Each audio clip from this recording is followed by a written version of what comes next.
Okay, so this is where we're at. We got Thomson's model, the plum pudding model, or the chocolate chip cookie dough model.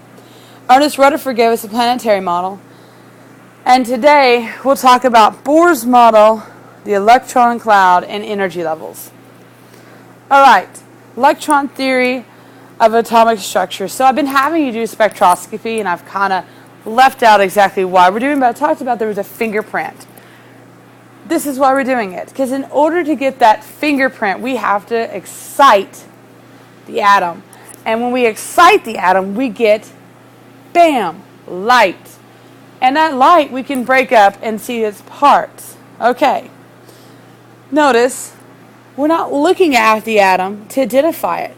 We're looking at characteristics of the atom through experimentation. And so a lot of this, all this knowledge I'm going to talk about came that way. In terminology, atoms are described by scientists in terms of particles and energy due to this phenomenon, okay, which is called quanta. Quanta means packets of energy. See, in classical theory, it's the best way of describing it is like going up a ramp, okay? So your electrons can move up and down a ramp. All right? Let's see. Let's add a page below. Okay, so in classical theory, you have a ramp. And your little electron can go up and down this ramp. Alright, but in quantum theory, it's like going upstairs.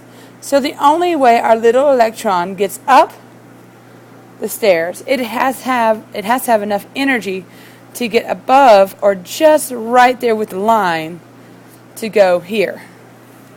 If it doesn't have enough energy, it doesn't get to the next level, which is why it's called quantum mechanics, or packets of energy. So keep this in your mind. All right, model. I talked about Niels Bohr. Niels Bohr is the guy who came up with this idea of a nucleus and shells of electrons. He was a student of Rutherford and did not agree with Rutherford at all. He didn't understand why, if our basic rule of electricity is that opposites attract, then why isn't the electron falling into the nucleus? It should. The electron's negative. The proton is positive. They should fall into the nucleus with one another. So he postulated that there was a strong electrical force that kept the tiny universe intact. He's the guy who gives us the beginnings of the quantum model. The atom. Nucleus is where protons and neutrons are found at. It has a positive charge. It is the most massive area. Then there is a cloud of electrons orbiting outside of the nucleus, and that is negatively charged. Areas where electrons are relatively found at are called shells or energy levels. And the main thing about this is that there's a mathematical relationship.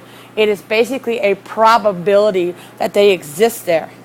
And on top of that, electrons, they are not stationary. They're kind of like the moon. The moon and the earth spin on its axis. So the same thing happens with our electrons. They're spinning as they move around and generating an electromagnetic field. Okay, I'm going to leave you with that for right now. All right, have a great day.